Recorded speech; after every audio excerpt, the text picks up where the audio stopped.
ਬਾਹਰ ਜਾਣ ਦੇ ਲਈ ਇਨਕਮ ਟੈਕਸ ਰਿਟਰਨ ਕਿਉਂ ਜ਼ਰੂਰੀ ਆ। ਹੁਣ ਇਨਕਮ ਟੈਕਸ ਨੂੰ ਲੈ ਕੇ ਕੀ ਨਵੇਂ ਬਦਲਾਅ ਆ ਚੁੱਕੇ ਨੇ, ਬਟ ਇਨਕਮ ਟੈਕਸ ਰਿਟਰਨ ਬਿਲਕੁਲ ਬੈਨੀਫੀਸ਼ੀਅਲ ਨਹੀਂ ਹੈ ਜੇਕਰ ਤੁਸੀਂ ਉਹ 'ਚ ਵੇਰਵਾ ਨਹੀਂ ਦੇ ਰਹੇ। ਸਤਿ ਸ਼੍ਰੀ ਅਕਾਲ ਜੀ ਸਾਰਿਆਂ ਨੂੰ, ਮੈਂ ਜੋਤੀ ਵਿਰਦੀ ਪੈਰਾਮਾਊਂਟ ਈ ਸਰਵਿਸਿਜ਼ ਤੋਂ। ਹੋਪ ਤੁਸੀਂ ਸਾਰੇ ਠੀਕ ਠਾਕ ਹੋਵੋਗੇ। ਸੋ ਅੱਜ ਦੀ ਵੀਡੀਓ ਸਪੈਸ਼ਲ ਉਹਨਾਂ ਦੇ ਲਈ ਹੈ ਜਿਨ੍ਹਾਂ ਦੇ ਕਾਫੀ ਟਾਈਮ ਤੋਂ ਮਤਲਬ ਸਾਨੂੰ ਲਾਈਕ ਔਨ ਕਾਲ ਕੁਐਰੀਜ਼ ਆ ਰਹੀਆਂ ਸੀਗੀਆਂ ਕਿ ਇਨਕਮ ਟੈਕਸ ਰਿਟਰਨਸ ਜ਼ਰੂਰੀ ਹੁੰਦੀਆਂ ਜਾਂ ਨਹੀਂ ਜ਼ਰੂਰੀ ਹੁੰਦੀਆਂ, ਇਹ ਕਿਵੇਂ ਭਰਨੀਆਂ ਚਾਹੀਦੀਆਂ, ਕਿੰਨੀਆਂ ਕੁ ਅਸੀਂ ਭਰ ਸਕਦੇ ਹਾਂ, ਨੈਕਸਟ ਅਸੀਂ ਕਦੋਂ ਭਰਨੀ ਆ, ਮਤਲਬ ਇਹ ਸਾਰੇ, ਔਰ ਕਿਹੜੇ ਓਕੂਪੇਸ਼ਨ 'ਤੇ ਕਿੱਦਾਂ ਦੀ ITR ਹੋਣੀ ਚਾਹੀਦੀ ਹੈ। ਸੋ ਸਭ ਤੋਂ ਪਹਿਲਾਂ ਮੈਂ ਇਹ ਕਹੂੰਗੀ ਕਿ ਇਸ ਵੀਡੀਓ ਨੂੰ ਐਂਡ ਤੱਕ ਜ਼ਰੂਰ ਦੇਖਣਾ, ਬਹੁਤ ਇਨਫੋਰਮੇਟਿਵ ਹੋਏਗੀ। ਤੁਹਾਨੂੰ ਇਨਫੋਰਮੇਸ਼ਨ ਮਿਲੇਗੀ ਕਿ ਤੁਸੀਂ ਕਿਹੜੀ ਕੈਟਾਗਰੀ ਤੋਂ ਬਿਲੋਂਗ ਕਰਦੇ ਹੋ, ਕਿੱਦਾਂ ਦੀ ITR ਤੁਹਾਨੂੰ ਫਿਲ ਕਰਨੀ ਚਾਹੀਦੀ ਹੈ। ਹੁਣ ਇਨਕਮ ਟੈਕਸ ਨੂੰ ਲੈ ਕੇ ਕੀ ਨਵੇਂ ਬਦਲਾਅ ਆ ਚੁੱਕੇ ਨੇ, ਹੁਣ ਤੁਸੀਂ ਕਿਵੇਂ ਫਿਲ ਕਰ ਸਕਦੇ ਹੋ, ਇਹ ਸਾਰੀ ਚੀਜ਼ਾਂ ਦੀ ਮੈਂ ਇਹਦੇ ਵਿੱਚ ਪ੍ਰੋਪਰ ਜਿਹੜੀ ਉਹ ਡਿਸਕਸ਼ਨ ਕਰੂੰਗੀ। ਸੋ ਉਸ ਤੋਂ ਪਹਿਲਾਂ ਜਿਨ੍ਹਾਂ ਨੇ ਇਸ ਚੈਨਲ ਨੂੰ ਸਬਸਕ੍ਰਾਈਬ ਨਹੀਂ ਕੀਤਾ ਉਹ ਸਬਸਕ੍ਰਾਈਬ ਜ਼ਰੂਰ ਕਰ ਲਓ ਤਾਂ ਕਿ ਤੁਹਾਨੂੰ ਆਉਣ ਵਾਲੇ ਟਾਈਮ ਦੇ ਵਿੱਚ ਵਧੀਆ ਅਪਡੇਟਡ ਇਨਫੋਰਮੇਸ਼ਨਸ, ਤੁਹਾਡੇ ਨਾਲ ਜੁੜੀਆਂ ਹੋਈਆਂ ਇਨਫੋਰਮੇਸ਼ਨ ਜਿਹੜੀਆਂ ਤੁਹਾਨੂੰ ਮਿਲ ਸਕਣ। ਕਿਉਂਕਿ ਇਹ ਚੈਨਲ ਦਾ ਪਰਪਸ ਕੋਈ ਕਲਾਇੰਟੇਜ ਲਿਆਉਣਾ ਨਹੀਂ ਹੈ। ਇਸ ਚੈਨਲ ਦਾ ਮੇਨ ਪਰਪਸ ਆ ਤੁਹਾਨੂੰ ਐਜੂਕੇਸ਼ਨ ਕਰਨਾ, ਜਿਹਦੇ ਕਰਕੇ ਜਿਹੜੀ ਫਰੋਡਬਾਜ਼ੀ ਹੁੰਦੀ ਹੈ ਉਹ ਐਟਲੀਸਟ ਬੰਦ ਹੋ ਸਕੇ। ਐਟਲੀਸਟ ਜਿੰਨੇ ਕੁ ਅਸੀਂ ਕਵਰ ਕਰ ਸਕਦੇ ਹਾਂ ਅਸੀਂ ਉਹਨਾਂ ਕੁ ਕਵਰ ਕਰ ਸਕੀਏ। ਸੋ ITR ਨੂੰ ਲੈ ਕੇ ਬਹੁਤ ਸਾਰੇ ਕੁਐਸਚਨਸ ਆਉਂਦੇ ਆ ਕਿ ਇੱਕ ਪ੍ਰਾਈਵੇਟ ਜੌਬ ਕਰ ਰਿਹਾ ਬੰਦਾ ਤਾਂ ਉਹਨੂੰ ਕਿੱਦਾਂ ITR ਭਰਨੀ ਚਾਹੀਦੀ, ਕੀ ਉਹ ਚੀਜ਼ ਜ਼ਰੂਰੀ ਆ। 15,000 ਰੁਪਇਆ ਉਹ ਸੈਲਰੀ ਲੈ ਰਿਹਾ ਤਾਂ ITR 'ਚ ਇਨਕਮ ਟੈਕਸ ਤਾਂ ਉਹਨੂੰ ਬਣਦਾ ਨਹੀਂ ਹੈ, ਤਾਂ ਵੀ ਕੀ ਜ਼ਰੂਰੀ ਹੈਗੀ ਉਹਨੂੰ ਇਨਕਮ ਟੈਕਸ ਰਿਟਰਨ ਭਰਨੀ।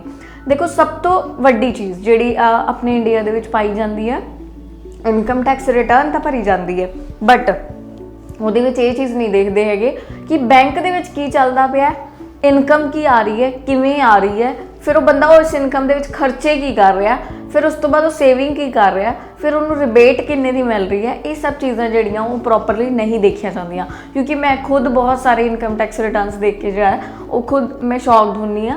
ਉਹਦੇ ਵਿੱਚ ਕੀ ਹੁੰਦਾ, 44 AD ਦੇ ਵਿੱਚ ਭਰੀ ਜਾਂਦੀ ਕਿ ਸਾਡੇ ਕੋਲ ਕੋਈ ਵੀ ਲਾਈਕ ਰਿਕਾਰਡ ਜਿਹੜਾ ਉਹ ਨਹੀਂ ਆਇਆ। ਤੋ ਇਸ ਤਰੀਕੇ ਨਾਲ ਨਹੀਂ ਭਰਾਉਣੀਆਂ। ਮੇਜਰਲੀ ਆਪਣੀ ਜਿਹੜੀ ਬੈਂਕ ਸਟੇਟਮੈਂਟ ਆ ਉਹ ਡਿਸਕਲੋਜ਼ ਕਰਿਆ ਕਰੋ। ਕੀ ਸੈਲਰੀ ਆ ਰਹੀ ਹੈ ਤੁਹਾਨੂੰ, ਬਾਏ ਕੈਸ਼ ਆ ਰਹੀ ਹੈ, ਬਾਏ ਅਕਾਊਂਟ ਆ ਰਹੀ ਹੈ, ਕਿਵੇਂ ਆ ਰਹੀ ਹੈ, ਉਹ ਪੂਰੀ ਡਿਟੇਲ ਜਿਹੜੀ ਉਹ ਤੁਸੀਂ ਆਪਣੇ CA ਨੂੰ ਦੇਣੀ ਹੈ, ਆਪਣੇ ਅਕਾਊਂਟੈਂਟ ਨੂੰ ਦੇਣੀ ਹੈਗੀ ਹੈ ਕਿ ਮੈਨੂੰ ਪਰ ਮੰਥ ਇੰਨੀ ਸੈਲਰੀ ਆ ਰਹੀ ਹੈ। ਫਿਰ ਉਸ ਤੋਂ ਬਾਅਦ ਜੇਕਰ ਤੁਸੀਂ ਮੈਰਿਡ ਹੋ ਤਾਂ ਉਹਦੇ ਵਿੱਚ ਕੀ ਤੁਸੀਂ ਖਰਚੇ ਕਰ ਰਹੇ ਹੋ। ਜਿਵੇਂ ਕਈਆਂ ਨੇ ਪ੍ਰੀਮੀਅਮ ਲਗਾਏ ਹੁੰਦੇ ਆ LIC ਦੇ, ਕਈਆਂ ਨੇ ਟਿਊਸ਼ਨ ਫੀਸਿਸ ਹੁੰਦੀਆਂ ਬੱਚਿਆਂ ਦੀਆਂ, ਲਾਈਕ ਆਪਣੀ ਸਕੂਲ ਫੀਸਿਸ ਹੁੰਦੀਆਂ ਆ, ਉਹ ਸਾਲ ਦੀਆਂ ਵਿੱਚੋਂ ਡਿਡਕਟ ਹੁੰਦੀਆਂ ਨੇ। ਫਿਰ ਕਈਆਂ ਨੇ ਪੋਲਿਸੀਜ਼ ਲਿੱਤੀਆਂ ਹੁੰਦੀਆਂ ਆ, ਉਹਨਾਂ ਦੀ ਜਿਹੜੀ ਹੈ ਪ੍ਰੋਪਰ ਉਹ ਇਨਕਮ ਟੈਕਸ ਵਿੱਚੋਂ ਉਹਨਾਂ ਨੂੰ ਰਿਬੇਟ ਮਿਲ ਜਾਂਦੀ ਆ। ਔਰ ਫਿਰ ਉਸ ਤੋਂ ਬਾਅਦ ਅਕਾਊਂਟ ਦੇ ਵਿੱਚ ਕੀ ਟ੍ਰਾਂਜੈਕਸ਼ਨਸ ਹੋ ਰਹੀਆਂ। ਕਈ ਵਾਰੀ ਅਕਾਊਂਟ ਦੇ ਵਿੱਚ ਉਹਨਾਂ ਦਾ ਮਹੀਨੇ ਦੇ ਵਿੱਚ 20 ਲੱਖ ਘੁੰਮਿਆ ਹੁੰਦਾ, ਪਰ ਜਦੋਂ ਇਨਕਮ ਟੈਕਸ ਰਿਟਰਨ ਆਪਾਂ ਸਾਲ ਦੀ ਦੇਖੀ ਦੀ ਆ ਉਹ 3.5 2.5 ਇੰਨੀ ਭਰੀ ਜਾਂਦੀ ਹੈ। ਕਿਉਂ? ਉਹਦਾ ਰੀਜ਼ਨ ਇਹ ਹੈ ਨਾ ਕਿਉਂਕਿ ਉਹ ਅਵੇਅਰ ਨਹੀਂ ਹੈਗੇ। ਇਨਕਮ ਟੈਕਸ ਰਿਟਰਨ ਬੈਨੀਫੀਸ਼ੀਅਲ ਕਿਵੇਂ ਹੋ ਸਕਦੀ ਹੈ।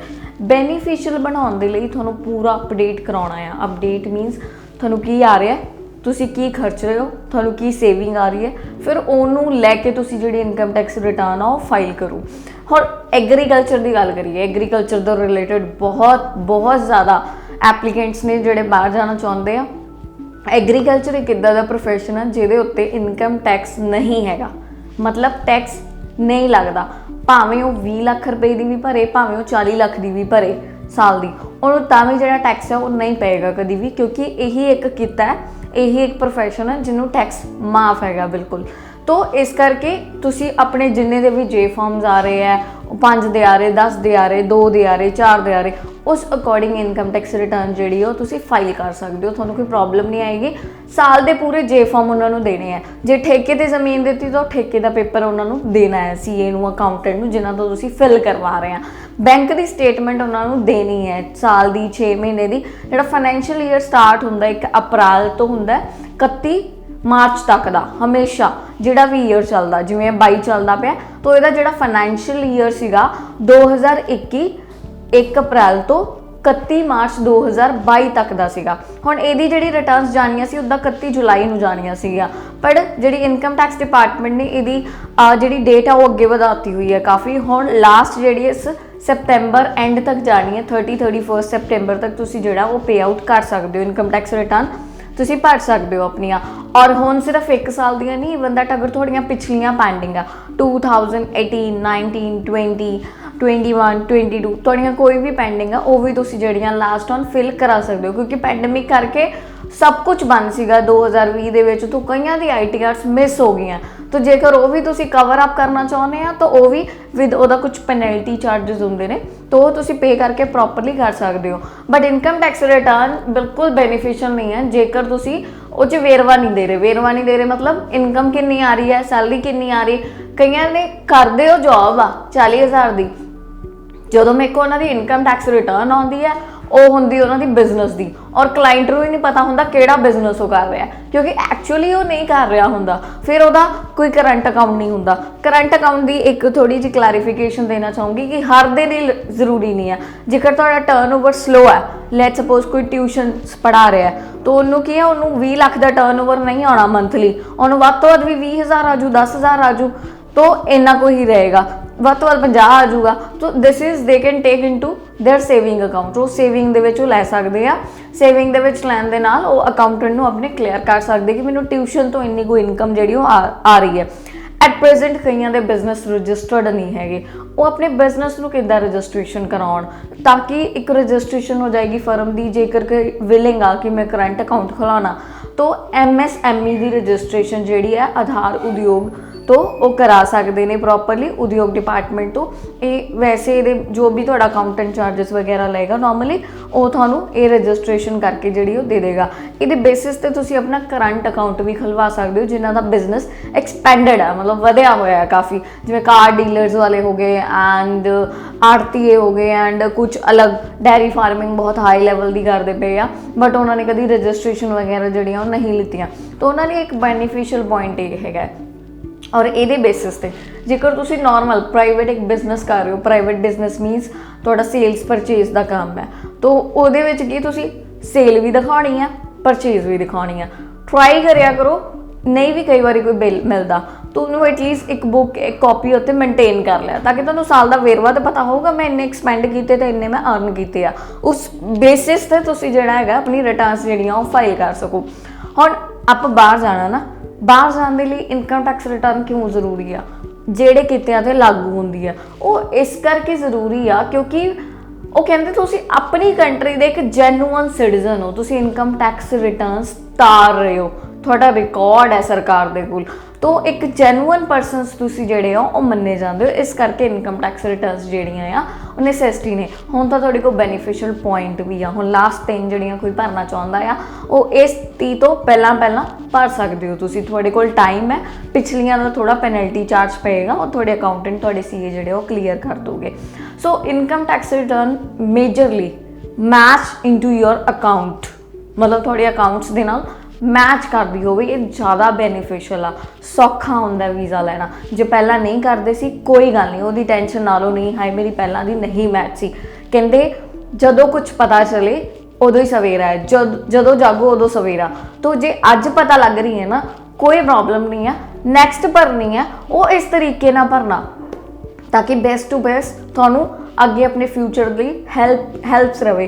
तुहानूं रिबेट भी मिलेगी जिहड़ी तुसीं बच्चों दी फीसां तार रहे हो, जो कोई प्रीमियम तार रहे हो या किसी भी तरीके का इंश्योरेंस वगैरह LICs कुछ भी लिया तो उन्होंने चीज़ों लैके तुहानूं रिबेट भी मिलेगी। हो सकता तुहानूं टैक्स ही ना पवे बट इनकम टैक्स रिटर्न जिहड़ी वो टैक्सेबल होवे। तो ये सारियां चीज़ां प्रॉपरली इहदे विच क्लीयरेंस अपनी करनी है कि हर बंदे लिए इनकम टैक्स रिटर्न ज़रूरी नहीं है। भावें तुसीं 15,000 कमा रहे हो, तुहाडी सैलरी ते इनकम टैक्स रिटर्न नहीं बनता, पर भरन नाल की जाएगा, तुसीं भरो उहदे नॉमिनल चार्जेस हुंदे ने, उहदे नाल बेनीफिट आ, तुहाडे कोल रिकॉर्ड आ कि आई एम अ जैਨੂਅਨ परसन, मैं शुरू तो आ काम करदा पिया, हुण मैं इन्नी ITR जिहड़ी वो मैं तार रहा वां। सो ये चीज़ां बहुत मैटर करदियां ने।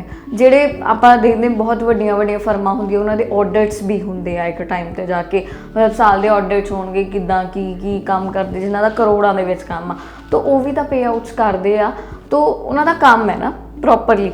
सो उन्होंने को रिकॉर्ड्स भी होंगे आ। सो आई वॉन्ट अगर तुसी प्रॉपर नहीं मतलब ज़्यादा नहीं है जिन्हों का नॉर्मल भी है वो एटलीस्ट ट्राई करिया करो। एग्रीकल्चरली इनकम टैक्स रिटर्न जरूरी नहीं है। गवर्नमेंट जॉब वाले को फॉर्म 16 होंगे प्रॉपर उन्होंने बेस पे फिल आउट हो जाती है आराम नाल। सो आई होप इस वीडियो के तुहानूं काफ़ी क्लैरिटी मिली होनी है, क्योंकि इनकम टैक्स रिटर्न अज टाइम है, कल का नहीं पता पोर्टल ने की अपडेट करना इनकम टैक्स ने। So you have a time till 30th ਕਿ ਤੁਸੀਂ ਇਨਕਮ ਟੈਕਸ ਰਿਟਰਨਸ ਜਿਹੜੀਆਂ ਉਹ ਭਰ ਸਕਦੇ ਹੋ ਜੇ ਪਹਿਲਾਂ ਕੋਈ ਮਿਸ ਹੋਈ ਹੈ 18 ਤੋਂ ਹੋਣ ਦੇ ਵਿੱਚ ਕੋਈ ਵੀ ਤੁਹਾਡੀ ਮਿਸ ਹੋਈ ਹੈ ਤਾਂ ਤੁਸੀਂ ਉਹਦੀ ਪੈਨਲਟੀ ਚਾਰਜ ਪੇ ਕਰ ਸਕਦੇ ਹੋ, ਇਸ ਟਾਈਮ ਵੀ ਭਰ ਸਕਦੇ ਹੋ। ਸੋ ਡੋਂਟ ਵਰੀ, ਅਗਰ ਕਿਸੇ ਦੀ ਮਿਸ ਹੋ ਚੁੱਕੀ ਆ ਹੁਣ ਇੱਕ ਚਾਂਸ ਵੀ ਤੁਹਾਨੂੰ ਮਿਲ ਰਿਹਾ ਤਾਂ ਆਪਣੇ ਅਕਾਊਂਟੈਂਟ CA ਉਹਨਾਂ ਨੂੰ ਕੰਟੈਕਟ ਕਰਕੇ ਤੁਸੀਂ ਇਹ ਫਿਲ ਜਿਹੜੀਆਂ ਉਹ ਕਰਵਾ ਲਓ ਆਪਣੀ ITR। ਔਰ ਇਟਸ ਮਸਟ, ਟੈਕਸ ਹੈ ਨਹੀਂ ਹੈ doesn't matter, but it must attach with your account ਨੂੰ ਦੇਖ ਕੇ ਪ੍ਰੋਪਰ ਜਿਹੜੀਆਂ ਟ੍ਰਾਂਜੈਕਸ਼ਨਸ ਆ ਹੁੰਦੀਆਂ ਹੋਣ। ਬਾਕੀ ਥੈਂਕ ਯੂ ਸੋ ਮਚ, ਮੇਰੀ ਸਾਰੀ ਵੀਡੀਓਜ਼ ਤੁਸੀਂ ਦੇਖਦੇ ਹੋ, ਕਾਫੀ ਪਿਆਰ ਦਿੰਦੇ ਹੋ ਔਰ ਆਪਣੇ ਕੁਐਸਚਨ ਆਨਸਰ ਜ਼ਰੂਰ ਪੁੱਟ ਕਰਿਆ ਕਰੋ। ਜਿੰਨੇ ਤੁਹਾਡੇ ਕੁਐਸਚਨਸ ਹੋਣਗੇ ਉਹਨਾਂ ਮੈਂ ਨੌਲੇਜ ਹੋਰ ਜ਼ਿਆਦਾ ਗੇਨ ਕਰਕੇ ਲਿਆਉਂਗੀ ਤੁਹਾਡੇ ਲਈ, ਠੀਕ ਹੈ, ਕਿਉਂਕਿ ਮੇਰਾ ਕੰਮ ਹੈ ਤੁਹਾਨੂੰ ਸਿਰਫ ਔਰ ਸਿਰਫ ਐਜੂਕੇਸ਼ਨ ਦੇਣਾ। ਔਰ ਲਾਸਟ ਵੀ ਕਾਫੀ ਕੁਐਰੀ ਸੀਗੀਆਂ ਕਿ ਕਾਲਸ ਨਹੀਂ ਪਿਕ ਹੋ ਰਹੀਆਂ, ਤੋ ਆਈ ਸੁਜੈਸਟ ਯੂ ਵਨ ਥਿੰਗ, ਜੇ ਤੁਹਾਡੀਆਂ ਕਾਲਸ ਦੇ ਆਨਸਰ ਤੁਹਾਨੂੰ ਨਹੀਂ ਮਿਲ ਤਾਂ ਤੁਸੀਂ ਡਾਇਰੈਕਟ ਆਫਿਸ ਵਿਜ਼ਿਟ ਕਰ ਲਓ। ਆਫਿਸ ਦਾ ਐਡਰੈਸ ਵੀਡੀਓ ਦੀ ਡਿਸਕ੍ਰਿਪਸ਼ਨ ਦੇ ਵਿੱਚ ਦਿੱਤਾ ਹੁੰਦਾ ਆ, ਹੈਲਪਲਾਈਨ ਨੰਬਰ ਵੀ ਦਿੱਤਾ ਹੁੰਦਾ, ਤੁਸੀਂ ਉੱਤੇ ਟੈਕਸਟ ਮੈਸੇਜ ਕਰਕੇ ਵੀ ਲੋਕੇਸ਼ਨ ਮੰਗਵਾ ਸਕਦੇ ਹੋ। ਤੋ ਪ੍ਰੋਪਰ ਤੁਸੀਂ ਜਿਹੜਾ ਆਫਿਸ ਵਿਜ਼ਿਟ ਕਰ ਲਓ ਆਪਣੇ ਡਾਕੂਮੈਂਟਸ ਲੈ ਕੇ, ਤਾਂ ਕਿ ਤੁਹਾਨੂੰ ਪੂਰੀ ਇਨਫੋਰਮੇਸ਼ਨ ਜਿਹੜੀ ਹੈ ਉਹ ਇਨ ਕਾਉਂਸਲਿੰਗ ਸਾਡੇ ਐਕਸਪਰਟ ਟੀਮ ਜਿਹੜੀ ਹੈ ਉਹ ਦੇ ਸਕਣ।